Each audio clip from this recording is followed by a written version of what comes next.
18장 1절로 12절 말씀 봉독합니다. 18장 1절 모세의 장인이며 미디안 제사장인 이드로가 하나님이 모세에게와 자기 백성 이스라엘에게 하신 일 곧 여호와께서 이스라엘을 애굽에서 인도하여 내신 모든 일을 들으리라. 모세의 장인 이드로가 모세가 돌려보냈던 그의 아내 시보라와 그의 두 아들을 데리고 왔으니 그 하나의 이름은 게르솜이라. 이는 모세가 이르기를 내가 이 땅에서 나그네가 되었다 하니요 하나님의 이름은 엘리에셀이라.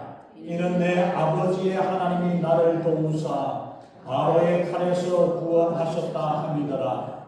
모세의 장인 이드로가 모세의 아들들과 그의 아내와 더불어 광야에 들어와 모세에게 이르니 곧 모세가 하나님의 산에 지친 곳이라. 그가 모세에게 말을 전하되 내 장인 나 이드로가 내 아내와 그와 함께한 그의 두 아들과 더불어 내게 왔노라. 모세가 나가서 그의 장인을 맞아 절하고 그에게 입맞추고 그들이 서로 문안하고 함께 장막에 들어가서 모세가 여호와께서 이스라엘을 위하여 바로와 애굽 사람에게 행하신 모든 일과 길에서 그들이 당한 모든 고난과 여호와께서 그들을 구원하신 일을 다 그 장인에게 말하매 이드로가 여호와께서 이스라엘에게 큰 은혜를 베푸사 애굽 사람의 손에서 구원하심을 기뻐하며 이드로가 이르되 여호와를 찬송하리로다. 너희를 애굽 사람의 손에서와 바로의 손에서 건져내시고 백성을 애굽 사람의 손 아래에서 건지셨도다. 이제 내가 알았도다.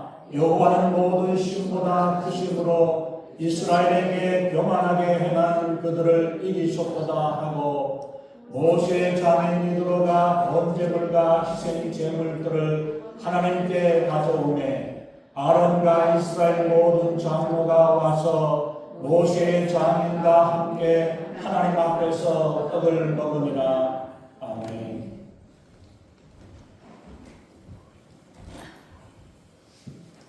먼저 기도하겠습니다.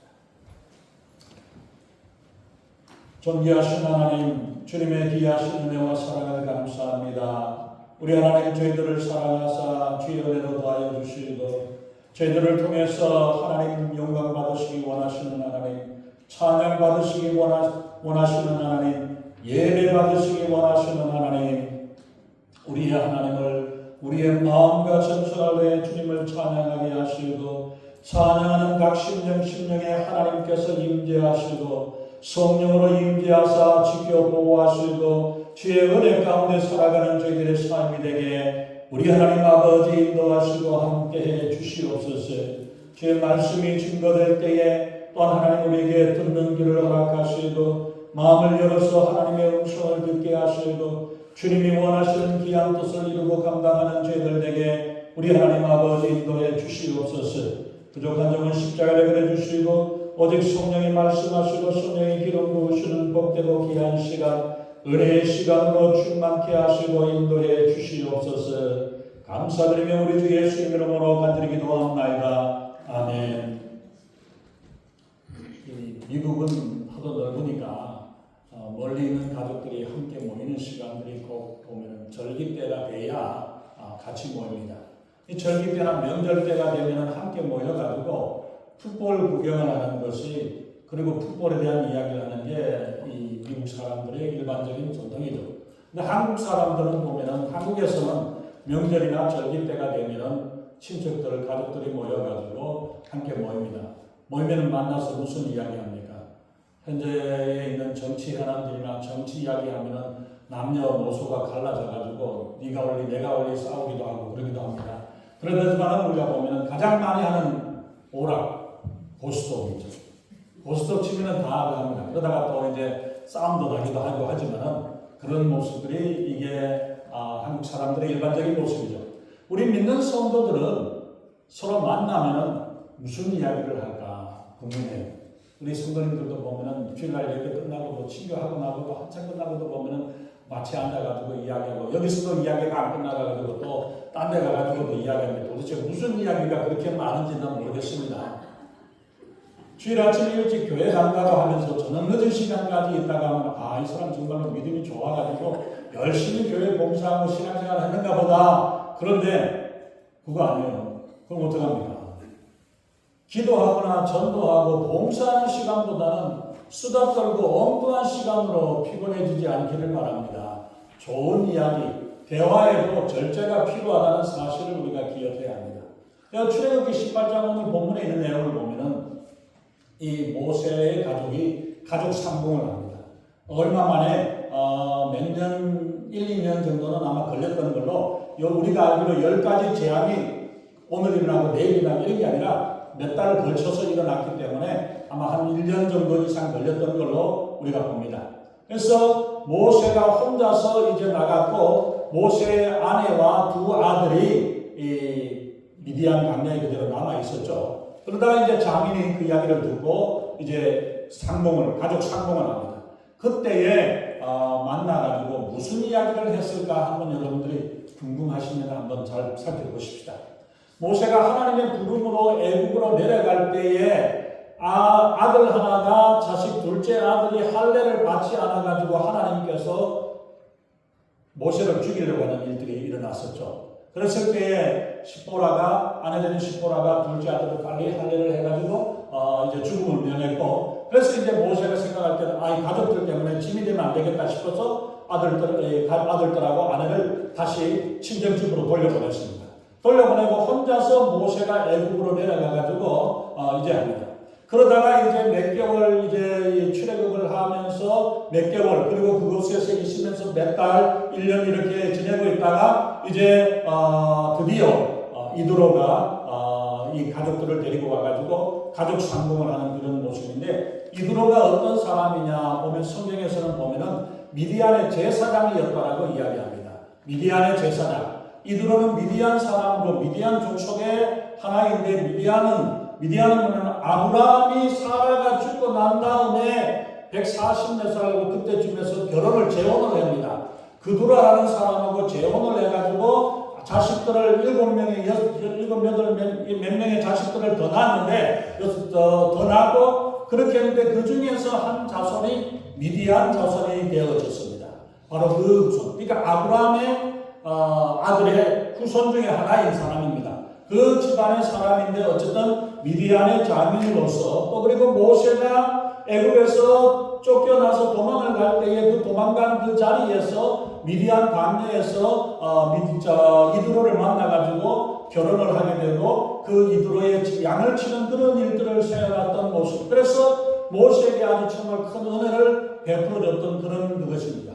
그런 단계였기 때문에 모세가 이드로에게 또 아니면은 가족들에게 하나님에 대한 이야기를 했을 거예요. 했지만은 또 한편으로 보면은 이드로는 제사장, 그 미디안 족속의 제사장이고 모세가 다른 하나님, 물론 이드로도 하나님에 대한 이야기는 들었을 거예요. 왜냐하면 아브라함이 있었고 아브라함의 자손이었기 때문에 멀리서나마도 기억이 있고 그런 어떤 부분들이 있었을지 모릅니다. 그렇지만은 인간적인 관계가 가까워가지고 날마다 보고 싸우고 있는 그런 가운데 있는 사람이 예수 믿으세요라고 전할 때는 잘 안 되는 게 있어요. 그래서 보면 어떡합니까?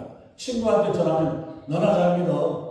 너나 잘 믿으세요. 그렇게 이야기합니다. 자녀들이나 남편이나 아내나 부모한테 이야기를 하면 잘 전도하기가 어려운데 아마 모세도 이드로하고 남편, 아내하고 이런 단계에서 제대로 잘 전파가 되진 않았을 테고 또 그리고 모세도 이미 도망가는 신세로 모든 일들이 다 끝난 걸로 알고 마음에 이런 슬픔이 있고 아픔이 있었기 때문에 이런 모습이고 자기 집에 얹혀 사는 사이 모세가 이야기를 한다고 해가지고 누가 장인이 쉽게 그 마음을 열겠습니까?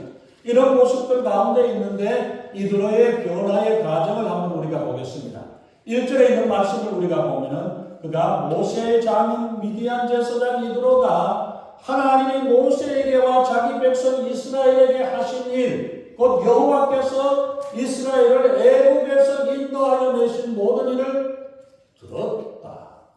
들었다라고 말씀하고 있어요. 하나님의 역사가 어떤 일인가? 애굽에서 있었던 일들과 애굽의 군대가 물에 빠져서 죽었던 일들과 그리고 광야에 있으면서 이런저런 어려움들을 일어났던 일들이나 이런 모든 사건들에 대해서 잘 알고 있었고 들었다라고 이야기를 합니다. 그래서 모세와 온 이스라엘 백성들이 최고 애굽을 겪어갖고 홍해바다를 건너는 그 사건은 그 당시에 온 중동의 탑뉴스로 몇 년을 두고 이야기가 되었던 거입니다. 요즘처럼 뉴스나 신문이나 TV나 뭐 이런 매체가 없어서 제대로 빨리 알려지지는 않았지만 그러나 그 사람들이 대상들을 통해 가지고 이 무역을 하는 사람들을 통해서 그 이야기를 다 듣게 되었죠. 40년이 지나간 후에도 여리고 사람들이 하나님께서 하신 일들에 대해서 두려워하고 있었던 모습들을 우리가 아시죠. 이 엄청난 소문을 듣고 마음에 모세와 온 이스라엘을 인도하시는 하나님에 대한 관심으로 가득 차게 되었던 거예요. 이런 일이 있었네. 절대로 힘들 것 같고 안 될 것 같았던 일인데 하나님께서 이스라엘 백성들을 애굽의 바로의 손에서부터 끌어내 주셨다. 끌어내 갖고 지금 나오고 있다, 오고 있다라는 이야기를 들었습니다. 우리가 생각할 것은 믿음은 어디에서 시작하는지 아세요? 들어야 합니다. 들어야 합니다. 말씀을 들어야 합니다. 듣는 가운데 믿음이 생겨나는 것입니다. 말씀을 듣고 또 듣고 되새기고 새겨서 해야 하는데 그것을 우리가 생각을 하시고 여러분들이 말씀을 자주 듣고 읽기 바랍니다. 로마서 10장 17절에서 그러므로 믿음은 들음에서 나며 들음은 그리스도의 말씀으로 말미암았다라고 말씀하죠. 듣는다는 것은 믿음을 갖기 위해서 가장 필요한 기본적인 행동입니다. 듣지 않으면 누구도 모두 할 수가 없는 그러한 것이라는 사실을 우리가 기억해서 많이 들어야 합니다.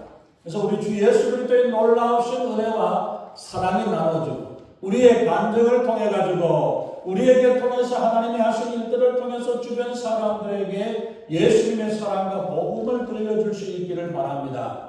우리 교회와 성도님들로 인해서 주변에 살고 있는 사람들에게 하나님께서 그런 일을 하셨구나, 하나님께서 이렇게 역사하셨구나 라는 사실로 그 사람들이 귀가 솔깃해가지고 대줄 수 있고 내가 힘들고 연약할 때 하나님께서 어떻게 역사하셨던가를 알게 될 때에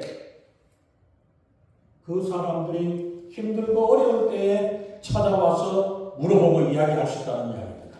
그래서 우리가 말씀을 잘 들어야 합니다. 듣기는 듣되 귀를 열어놓고 들어야 합니다. 그래서 하나님께서 말씀하시고 인도하는 것들을 우리가 들을 때 그 말씀이 들어간 마음에 뿌려진 말씀이 싹이 나게 되어진다는 사실을 우리가 기억해야 합니다.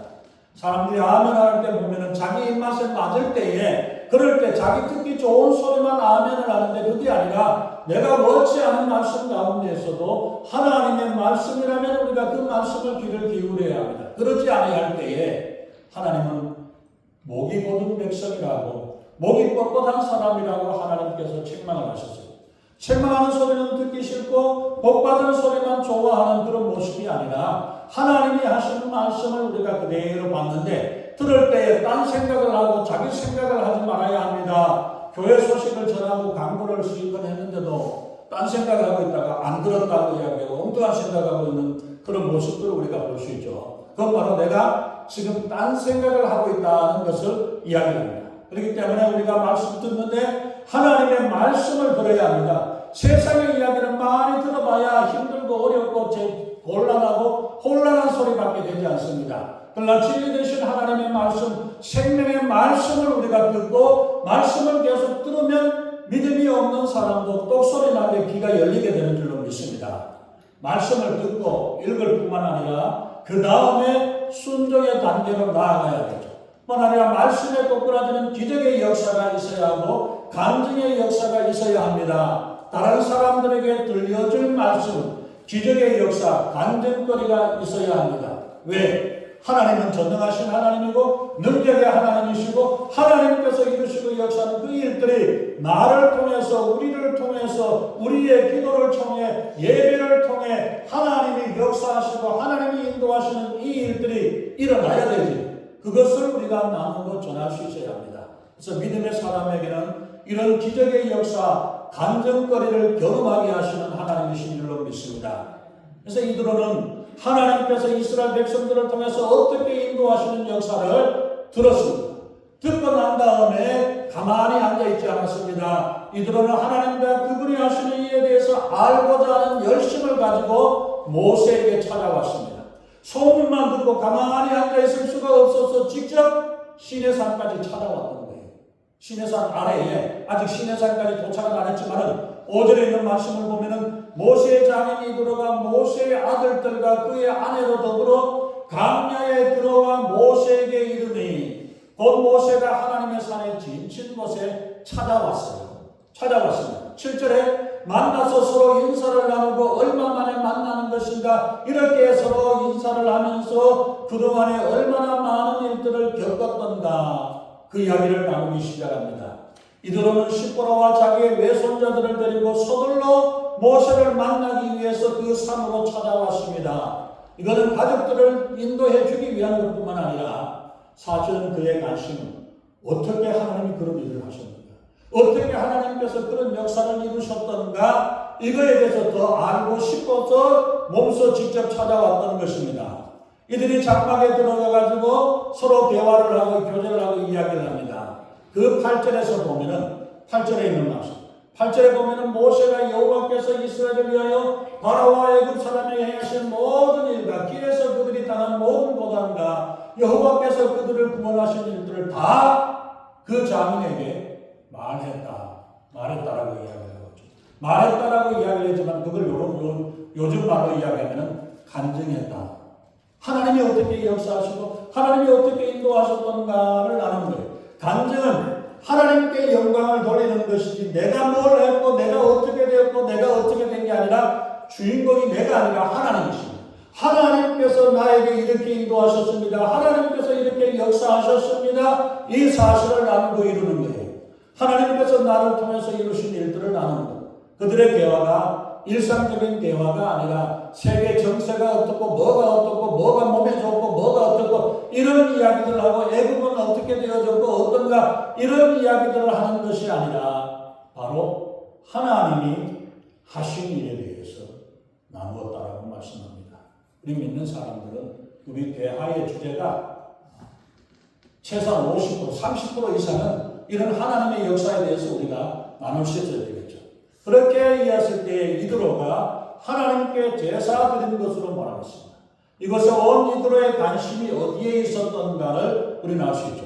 하나님이 어떤 분이신가, 하나님이 어떻게 역사하시고 인도하시는가, 전능하신 하나님이 어떤 분인가가 궁금해가지고 말로만 듣고 들었던 소문으로만 들었던 하나님을 직접 하나님 말씀을 듣고 싶어서 찾아왔던 것을 봅니다. 바로 이드로가 먼 길을 찾아 광야길을 헤매고 찾아왔던 이 열심, 이 간절함 때문에 모세를 찾아왔던 것입니다. 그리고 그곳에서 마침내 전능하신 하나님을 발견하게 됩니다. 하나님에 대해서 더 알기 원한다면 바로 이드로와 같은 열심을 품고 마음의 열심을 품고 하나님께서 어떻게 역사하시고 인도하시는가에 대한 관심을 가지고 주님 앞에 나올 때에 하나님은 찾는 자에게 하나님은 만나주시는 하나님이신 줄로 믿습니다. 세 번째, 이드로는 모세의 설명, 그 말씀을 자세히 들었습니다. 이드로가 하나님에 대해서 참으로 깨닫기 위해서 반드시 필요하였던 일 중에 하나는 모세가 하나님에 대한 바른 설명이 되었습니다. 모세는 자신이 알게 된 하나님, 자신이 체험한 하나님에 대해서 자세히 이야기를 합니다. 하나님이 어떤 능력으로 애굽 사람들을 압제해서 불러냈고 홍해 바다에서 어떻게 하나님이 역사하셨고 지금까지 광야에서 어떤 일로 이끌어주시고 인도하셨던가, 이 일에 대해서 상세하게 이드로에게 설명을 하고 다 말했다라고 이야기를 하고 있습니다. 이 모세의 설명이 이드로의 마음에 결정적인 확신을 불러들이게 됩니다. 말씀은 들으려고 하는 사람에게 들려지게 됩니다. 그 의미를 알고자 하는 자에게 하나님께서 깨닫게 하십니다. 하나님은 하나님을 진심으로 찾는 자에게 하나님께서 만나주시겠다고 약속을 하셨습니다. 이 말씀을 붙잡고 나아갈 때에 우리의 귀가 열리고 우리의 눈이 열려지고 하나님을 만나게 되고 하나님을 보게 되고 말씀을 듣는 역사가 일어나는 줄로 믿습니다. 이드로는 말씀을 더 자세히 듣고 싶었습니다.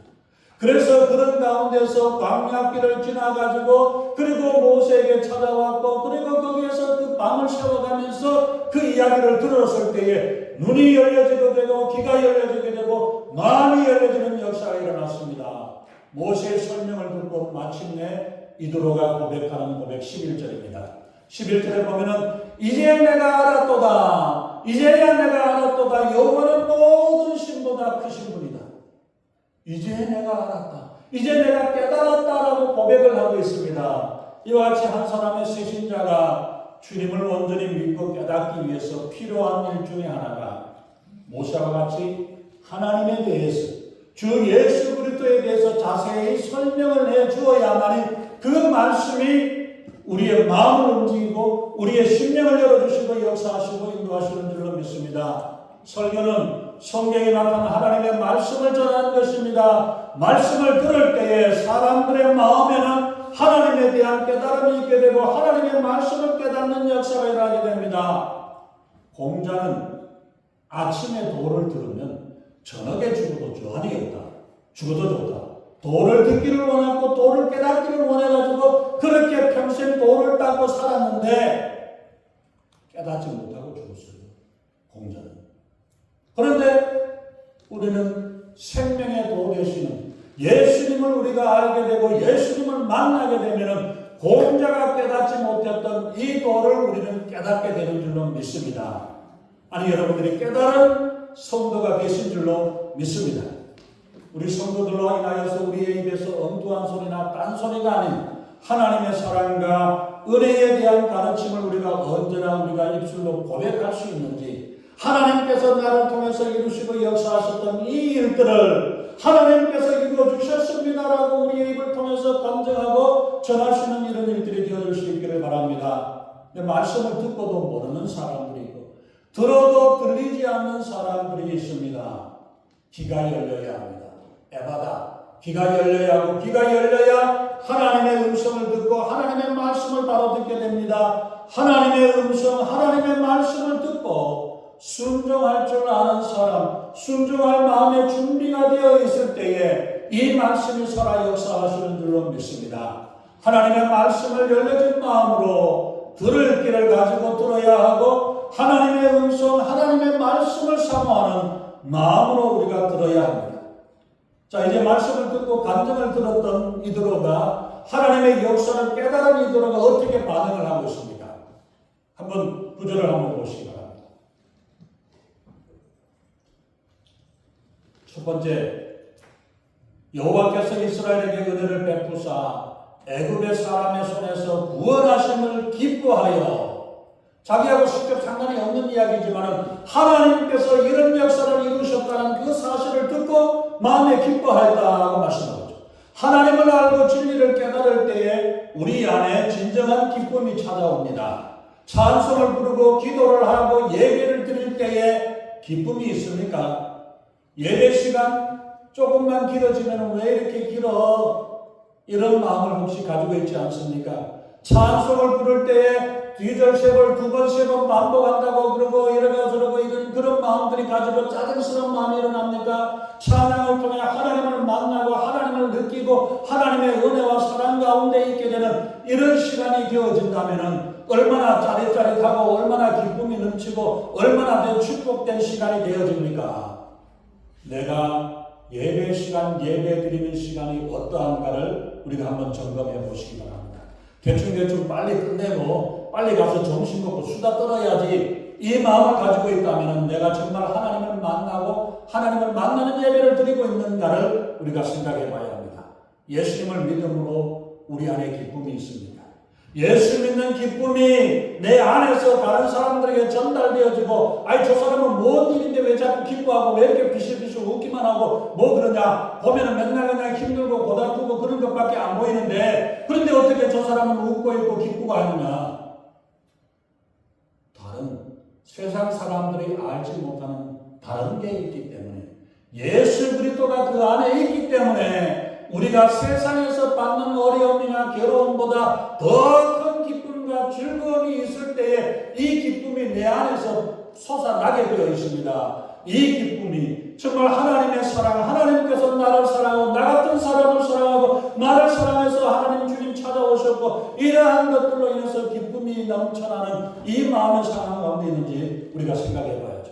여러분들은 무엇 때문에 기쁘고 즐겁고 뭐가 있으면 선물 받으니까 좋아요? 아니면 뭐 다른 어떤 맛있는 음식을 먹었기 때문에 좋아요? 내가 건강했기 때문에 아니면 어디 여행 좋은데 여행 갔기 때문에 좋은 옷을 입었기 때문에 기쁩니까? 인생의 참된 기쁨이 나의 기쁨은 어디서 오는가를 생각해 봐야 합니다.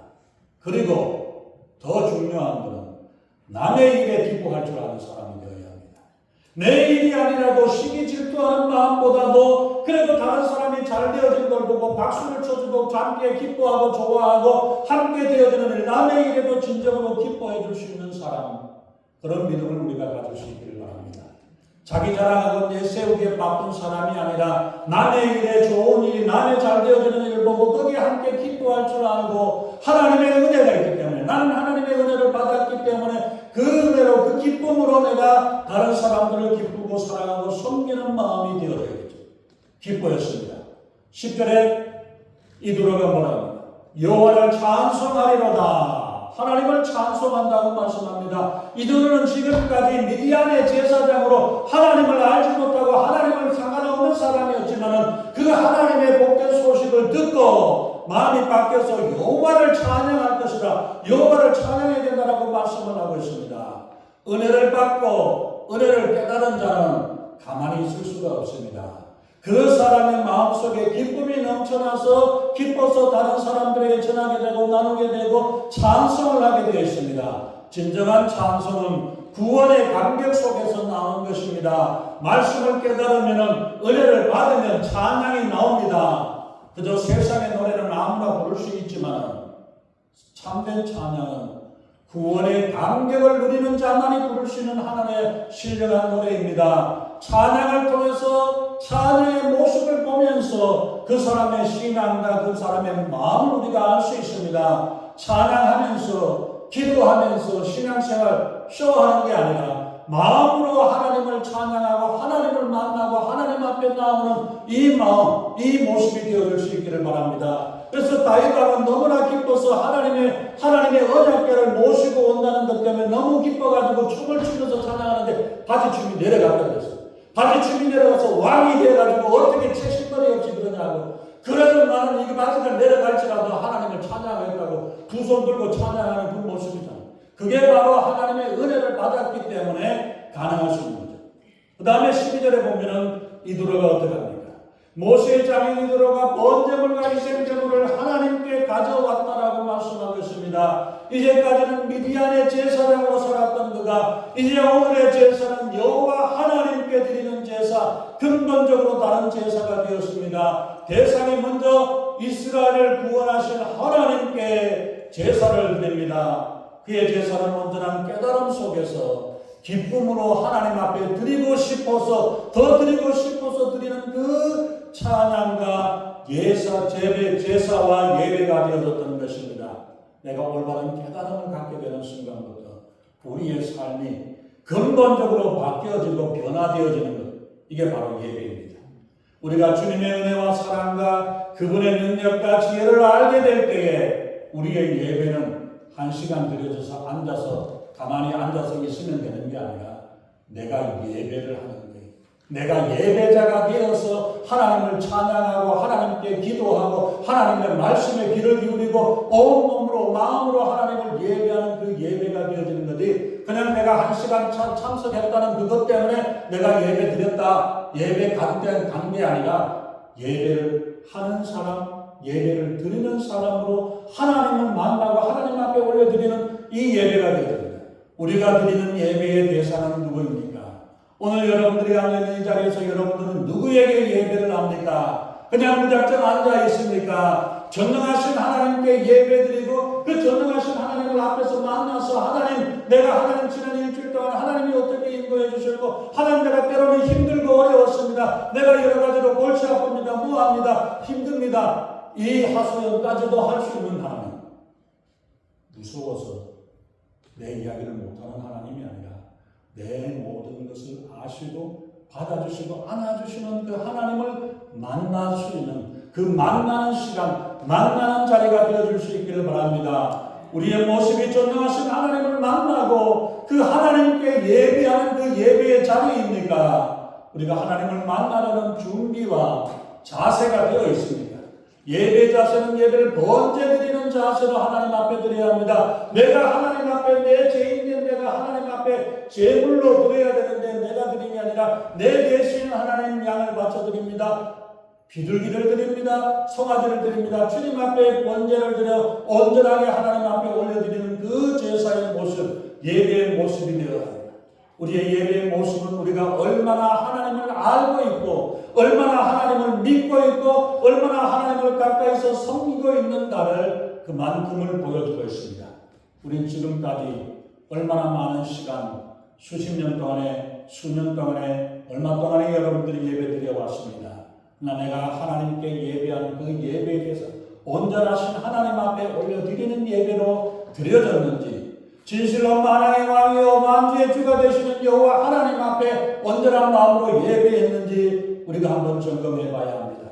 정말 그 주님께서 우리 자기 아들 되시는 예수 그리스도를 우리를 위해서 대신 죽으셨던 그 가운데에서 그로 인해서 우리가 구원받고 우리가 마음으로 기쁨으로 주님을 예배하고 찬양하는 우리의 찬양에 내가 하나님 앞에 감사와 감격으로 마음껏 주님 앞에 올려드리는 찬양이 되어지고 예배가 되어지는 귀한 역사가 되시기를 예수님의 이름으로 축원합니다. 우리의 예배가 하나님께 번제 드리듯이 온전한 마음으로 하나님 앞에 드리는 예배가 되시기를 예수님의 이름으로 축원합니다. 기도하겠습니다. 전능하신 하나님, 이드로가 미디안의 제사장이었던 이드로가 하나님의 역사를 소문으로 듣고 그 하나님이 궁금하여 주님 앞에 찾아왔을 때에 모세가 하나님께서 역사하시고 하나님이 이루시고 인도하셨던 귀한 일들을 다 전했을 때에 그 마음이 열려지고 하나님의 음성을 듣고 하나님의 말씀 앞에 부끄러져 기쁨으로 주님을 찬양하고 주님께 예배했던 놀라운 역사들을 보여주었습니다. 하나님께서 나를 사랑하시고 이 죄인들 우리를 사랑하셨던 그 하나님의 은혜를 우리가 다시 한번 기쁨으로 주님 앞에 고백하며 나를 구원하신 하나님, 나를 사랑하시는 하나님, 그 하나님 앞에 우리의 마음과 뜻과 정성을 다해 주님께 온전히 예배하는 놀라운 역사 되게 우리 하나님 아버지 인도하시고 함께해 주시옵소서. 감사드리며 우리 주 예수님 이름으로 간절히 기도합니다. 아멘.